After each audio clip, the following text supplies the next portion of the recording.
Buenos días a todos. Vamos a comenzar con el tutorial de SketchUp.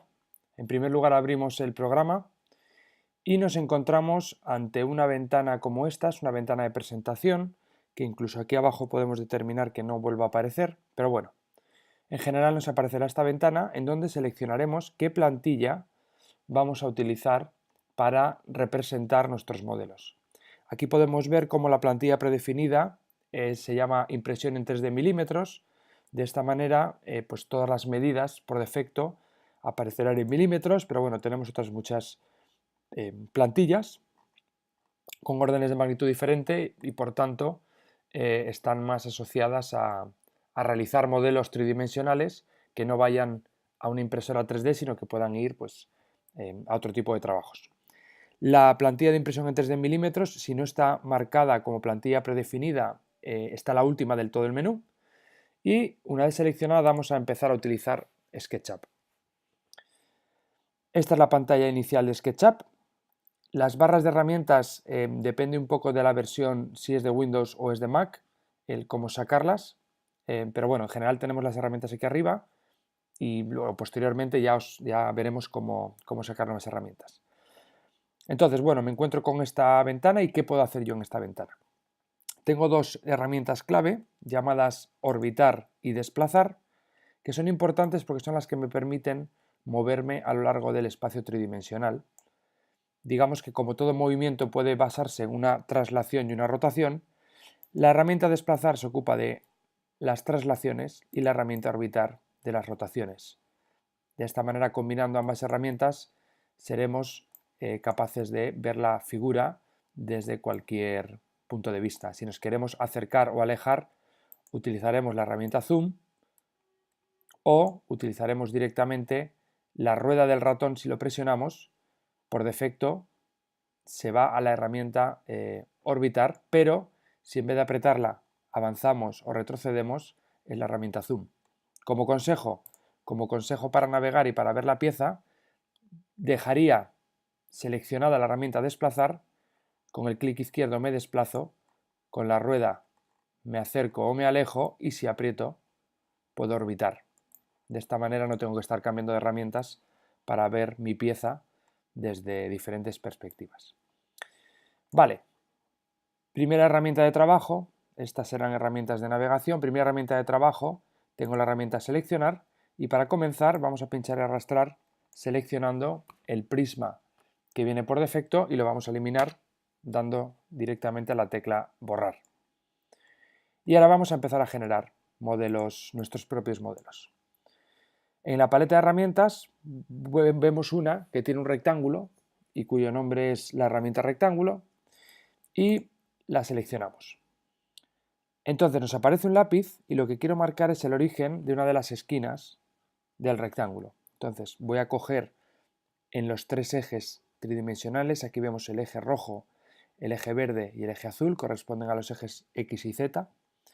Voy a coger en el origen de coordenadas, voy a pinchar la herramienta rectángulo y ya he soltado el ratón y simplemente lo que hago es moverlo. Ya no tengo apretada la tecla, solo he hecho un clic y lo muevo hacia arriba o hacia abajo, hacia donde queráis. Y vemos cómo abajo a la derecha, en esta ventana de aquí, donde pone acotaciones, o pondrá medidas, me aparece la medida, va variando una serie de números, ¿no? Esos números son las medidas de este rectángulo. Entonces, si yo quiero colocar un rectángulo de unas medidas determinadas, mientras tengo la herramienta rectángulo seleccionada y ya puedo estar modificando sus dimensiones, tecleo los números correspondientes al largo y al ancho. Por ejemplo, 140, punto y coma, han de estar separados por punto y coma, 60. Le damos al intro y lo que obtengo es un rectángulo de dimensiones 140 por 60 en milímetros. Nuestra plantilla está en milímetros. Entonces de esta manera puedo ver la figura plana correspondiente que he generado. Ahora lo que vamos a hacer es dar volumen. Vamos a convertir este rectángulo en un prisma rectangular y para eso nos apoyamos de esta herramienta que se llama empujar o tirar. La seleccionamos y vemos que al pasarla por encima de una de la superficie, en este caso solo tenemos esta superficie, se nos colorea en puntitos azules. ¿Lo vemos? Bien. Entonces, si ahora hacemos clic y movemos el ratón, como antes, pues puedo darle profundidad al diseño. Nuevamente, abajo a la derecha nos pone distancia. La distancia va a ser el espesor que yo quiera dar a este modelo. Entonces, le vamos a dar un espesor de 5 milímetros y ya tenemos un prisma rectangular que mide 140 de largo, 60 de ancho y 5 milímetros de espesor. Si yo quisiera asegurarme de las medidas que tiene el modelo, con la ayuda de esta herramienta que se llama cotación, puedo medir la longitud de la arista que yo desee. ¿Cómo hacemos esto? Pues con la herramienta seleccionada me acerco a una de las aristas y vemos que al pasar por encima se colorea entera de color azul. Cuidado con colocar el ratón en el punto medio. SketchUp por defecto detecta los puntos medios, veremos que es algo muy útil, pero en este caso para el uso de la herramienta cotación lo que queremos es seleccionar todo el largo de la arista. Entonces hago clic y muevo hacia cualquier lado, va a ser el lado hacia el cual saque la cota, saque la medida del lado, pues vemos que efectivamente ese lado mide 60 milímetros, esto mide 140 y este espesor mide 5 milímetros. Luego tenemos el prisma correctamente. Bien, ahora vamos a trabajar con otra herramienta que es la herramienta línea. La herramienta línea sirve solamente para trazar líneas rectas, no permite trazar líneas curvas. Entonces, vamos a colocar, por ejemplo, una línea que vaya de un punto medio de una de las aristas al otro punto medio. ¿Por qué al punto medio? Pues porque, como he dicho antes, SketchUp por defecto detecta los puntos medios y nos los señala cuando estamos en las proximidades. De esta manera, yo voy con la herramienta línea, tengo aquí un punto medio, hago clic y voy moviéndome. Vemos en el movimiento que la línea está coloreada de color rojo si voy en esta dirección. Si yo lo muevo, se colorea de color negro. Si voy en esta dirección, vemos que de repente se colorea de color verde y aquí se colorea de color azul. ¿Esto por qué es? Porque los ejes coordenados, el eje X y Z, que serían el rojo, el verde y el azul, para saber si la dirección que estoy tomando de la línea es paralela a ese eje, me lo colorea del mismo color. De esta manera, esta línea que estamos haciendo es paralela al eje rojo, al eje X.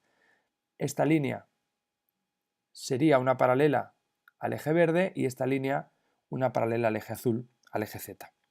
Entonces, en este caso, por la disposición que tiene la pieza, la línea que va de punto medio al otro punto medio es una línea paralela al eje rojo y vemos que al final me vuelve a detectar el punto medio. Hago clic y ya tengo la línea perfectamente hecha. Ahora voy a hacer otra línea que va del otro punto medio, de este punto medio a este otro punto medio. Entonces vuelvo a colocar y digo punto medio a punto medio. Vemos, hemos dividido la pieza, la superficie de esta pieza en cuatro partes. Solo esa superficie, la superficie contraria, no tiene ninguna línea. La línea es simplemente eso, una línea, no es un corte de la pieza. Entonces, ¿ahora qué cosas puedo hacer yo aquí? Bueno, cojo la herramienta empujar o tirar y ahora veo que como al trazar esas dos líneas he delimitado la superficie en cuatro partes que son cuatro superficies diferentes. De manera que cuando yo paso la herramienta empujar o tirar, por cada una de ellas me las colorea de manera independiente. ¿Qué voy a poder hacer con cada una? Variar su profundidad. Entonces, en este caso, si selecciono esta pieza, voy a poder variar su profundidad hasta lo que yo determine. Por ejemplo, voy a ponerle un valor de 20 milímetros. A esta le voy a poner un valor de 15. A esta le voy a poner un valor de 10. Y a esta la vamos a poner un valor de 5, por ejemplo. Entonces tendría, bueno, pues esta disposición de la figura. ¿Correcto? Bien, ahora voy a seguir jugando con la herramienta línea. La herramienta línea, hemos dicho que me detecta los puntos medios, pero yo en este caso lo que voy a hacer es dividir este segmento en 3 partes. Entonces, este segmento, para dividirlo en 3 partes, necesitaría conocer la medida del segmento para determinar dónde hacer las marcas, digamos, con la herramienta línea, ¿no? Este segmento ahora mismo tiene una longitud de 70 milímetros. Entonces lo que vamos a hacer es, lo vamos a colocar, si esto mide 70 milímetros, vamos a medir 20 milímetros hacia acá con la herramienta línea. Entonces veremos que ahora ya tengo un punto ahí, me ha colocado un punto que está a 20 milímetros. Aquí voy a colocar otro punto a 20 milímetros, de manera que lo que me va a quedar aquí de punto a punto es una distancia de 30 milímetros. ¿Correcto? Entonces, ahora, aprovechando esos puntos, divido esta pieza de esta manera y lo que voy a hacer es, voy a quitar este hueco. Es decir, voy a conseguir aquí tener pieza a este lado, pieza a este otro y aquí un hueco que se vea al fondo. Entonces, para eso, con ayuda de la herramienta empujar o tirar, puedo empujar o tirar, pero para asegurarme que llego al final, no voy a colocar una medida en la caja que pone distancia, sino que voy a marcar con el ratón en la arista donde quiero que acabe. ¿Veis que pone en la arista? Al darlo, ya conseguimos tener este hueco marcado. Bien, estupendo. Pues con esto que hemos visto hasta ahora, os propongo que realicéis este modelo. Como vemos, es el mismo prisma rectangular como base que hemos hecho antes, 140, 60 y 5 de profundidad, y luego están colocados de esta manera una serie de cubos de 20 por 20 por 20. Todas las medidas, la figura es simétrica totalmente, de manera que si estos son 60 milímetros, este lateral, aquí tenemos 20, aquí tenemos el cubo de 20 y el cubo de 20, de manera que la figura está centrada sobre la base. Entonces, con esto que hemos visto, os animo a que lo hagáis vosotros mismos. Hasta la siguiente.